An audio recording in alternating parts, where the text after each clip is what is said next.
Hello everyone, this is Captain Terra Phoenix, and welcome to another base walkthrough. This time, we're taking a look at the Violet Fishery. Named because its primary function is it gets me fish for oil and ichor, and it's located on the Violet Isle. Well, not quite on the isle. Close enough though. So as you can see, it's mostly built out of storm glass with a little bit of the Greek set up at the top, just to give it a little bit of pop. I kind of like the way it looks like teeth coming out of the top, or ivory out of a staff. So coming in here, the way into the base, you have to swim, and there's only this little bit of stairs here. So they're most likely to destroy these when they're trying to break down this door. Going to make it a lot tougher for them to actually get inside of the base. When they do get inside of the base, there's this little plate above them. The raid rules on this server allow you to remove blocks but not place them. So for a passive defense, I have that block there. But for an active defense, I can remove that block and dump boiling oil on top of their head while they have a 1 block square to move in.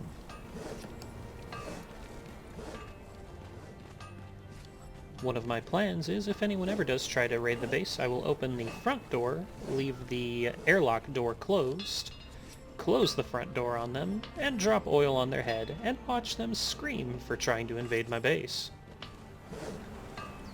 This here is the main floor.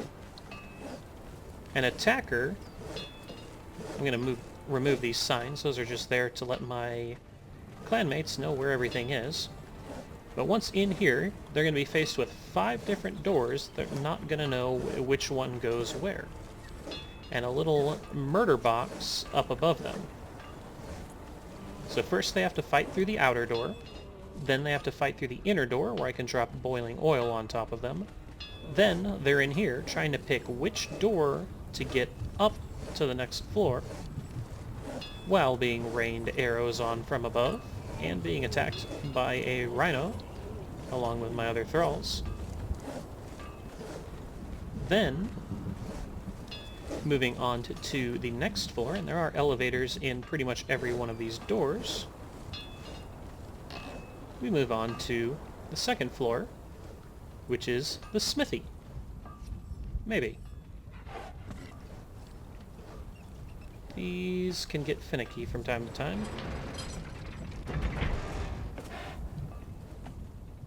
Ah, there we go. So on to the second floor. This is the smithy and also the primary fighting platform. So from up here, you can get a pretty clear view all down into the first floor. So depending on where they're at, you can easily fire on any of the doors. And you can back up so that there's no possible way of them being able to hit you. Coming out onto the landing, you can see the external battlements. These are floating 1 level out from the main level, so that if someone tries to climb up the side, they have to climb horizontally and then try and make it up. It's a defense against people who try to double jump. Also, being on the water helps for that as well. In case someone does try to attack the walls, there are also these hatches to allow me to attack down. So even though I've got this overhang, I've got my own fake little matriculation, more of a murder hole really, to be able to fire down on them with my bow. Plus you gotta have the Aquilonian banners. Nice blue and gold flag to throw on the base. And this goes all the way around, so that you can defend from any side.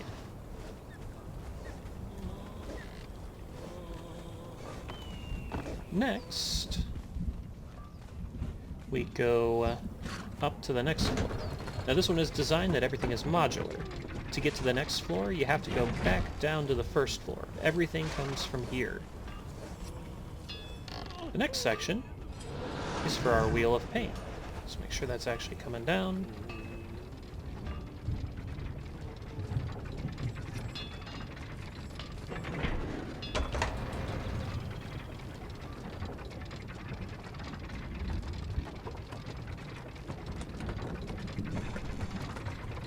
So this is the third floor for the Wheel of Pain. This is what dictated the size of the base. So this is a regular Wheel of Pain, but you can actually fit a grater in here. All you have to do is remove this forward-facing wall, and the ladder part will fit and slide right in there. It is a very tight fit. You have to be very careful, otherwise part of your wheel will stick out of the walls, and then that really defies the purpose of having it inside. But you get that nice little overlook on top of there, so you can watch over the Wheel of Pain. That is the lookout. So going back down, my elevator ran away from me. Back down onto the first floor again. You have the lookout floor. Now this is one that's not quite done, because I am going to separate where this one goes into two separate elevators. I just haven't gotten my stuff moved out of this place yet. Come on.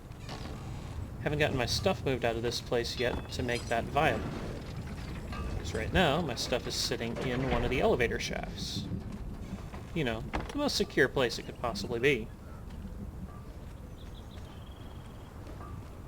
Come on. This is the downside of using elevators as your primary way of getting around the base. They can be... There we are. Way too finicky. Okay, so this one is going to take us to two separate places. First, it's going to take us to the lookout, which is right here. Send that back to the bottom. So the lookout is the primary place where someone that is on defense is going to be watching for people attacking from. It has a full 360 view that you can run around the outside and see people approaching. Most likely they're going to be coming from that way, because that leads up to the maelstrom area. You get a bit of a better view if you crouch as well. But from here, they can call out, if someone is sieging us, which side they're attacking from. So ideally, you'd have one person up here lobbing long shots at them, and then everyone else down on the second level on the battlements. Now, to the top floor.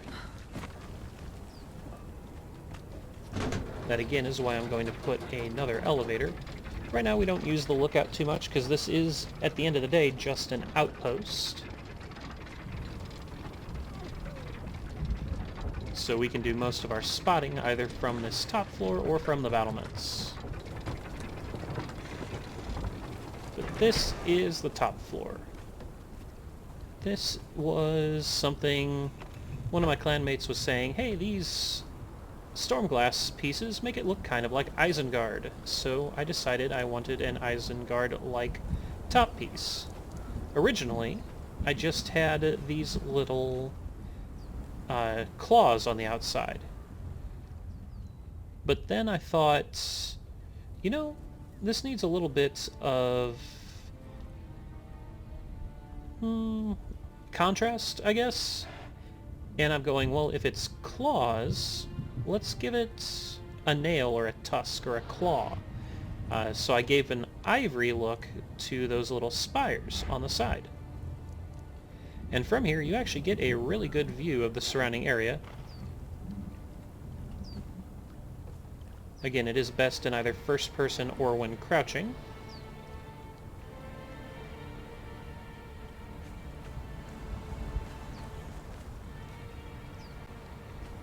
Looks like we got a maelstrom going on again.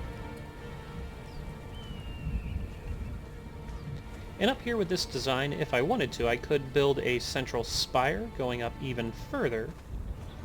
But right now, I kind of like the look of it with just the claws at the top.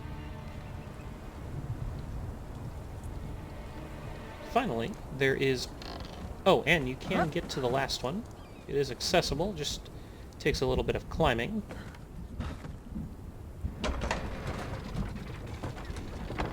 I do really like elevators because they let you make a very compact base design.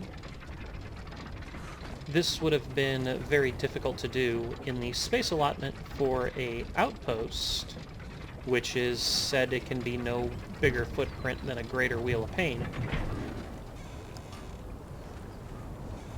When you're trying to build a staircase all the way up, I have a lot more extra space. Finally, we have the actual reason this is a fishery. If you want all of the fish in the world, we have presses on the outside, fish on the inside. And for these, if you're wondering how they're so close together, we've got the less building placement restrictions mod, which lets you put them touching each other rather than having the buffer around. Theoretically, you can cram them so that they're overlapping a fair bit, but then you start running into issues with actually picking up the fish. And we also, this isn't all the fish, this central spot has layers of fish. If you try and pick up all the fish that this place can have, you will actually fill up your inventory. There is actually a limit, not just on weight, but on the physical number of stacks of items you can have in your inventory. And that generates enough fish in a day to almost double it. You have to grab everything, clear your inventory, and then go grab everything again, and it'll almost fill the inventory a second time. But this is the Violet Fishery. It is a fairly defensible base built on a small footprint. This type of base would be viable for a very small clan. It's easily defendable because it doesn't have a lot of directions people can attack from, and it doesn't take long to get from one side to the other. You can build it in stages, just like most of my designs. I built the fishery part first, nice and secure, so that I didn't have to worry about being attacked. Then I built this level to expand out my craftsman areas, which most of these will be going away now, since I'm no longer building the place. They were just here so I had places to repair and make supplies as I was building it. And I just kept building it up and up and up. So you could turn this into a functional small clan base on a relative budget. It is still a lot of tier 3 materials to build the whole tower, but quite honestly, you don't have to build the whole tower. Just the fishery level, the smithy level, and the wheel of pain level would give you everything needed for the base. The rest of it above that is just for style. Because I can't just have a functional base, it has to look good. So, coming back out to the front one more time. Hopefully I don't get murdered on the server here. For those interested, this is the Shadiversity server that is running Isle of Siptah. That looks excellent with the maelstrom behind it. Let us just grab our thumbnail.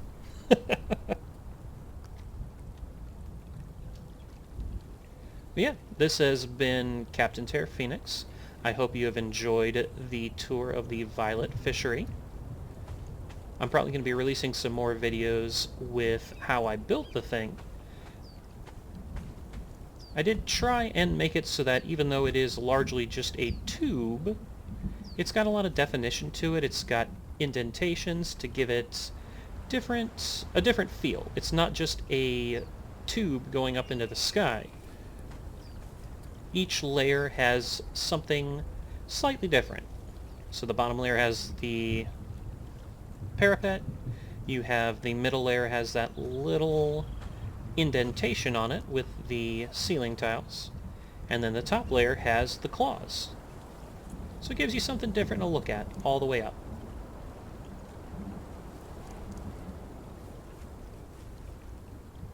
So again, this is Captain Terra Phoenix. I hope you all have a wonderful day, and until next time, You have a good night.